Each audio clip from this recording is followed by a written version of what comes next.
राज्य मंत्रिमंडल अदल बदल आउ सप्ताहे किंबा 2 सप्ताह भितर होई पारे बोली कुआ जाउछि। ता पूर्वरु दिल्ली रे प्रधानमंत्री नरेंद्र मोदी को भेटिछंती मुख्यमंत्री मोहन चरण माझी। मोदी को साक्षात बेले मोहन को हाथ में किछि कागज थिबा देखा मिलता। यहाकु नहीं चर्चा आरंभ हो जाइछि। एया चर्चा होछि जे मुख्यमंत्री काले प्रधानमंत्री सहित मंत्रणा करी मंत्रिमंडल संप्रसारण सहित निगम बोर्ड अध्यक्ष लिस्ट फाइनल कर दैछंती।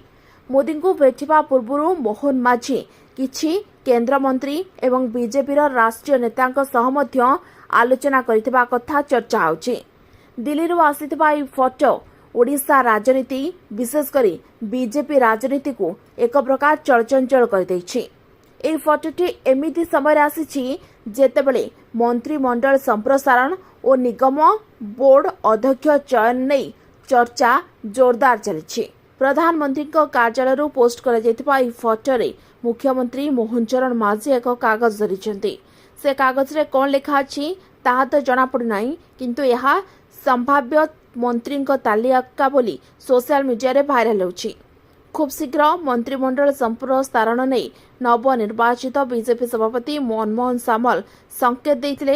यापर उभय मुख्यमंत्री और मनमोहन सामल दिल्ली जावा घटना मंत्रिमंडल संप्रसारण और अध्यक्ष नियुक्ति चर्चा को बेस खोराक जगाउछि। Bureau report OT live.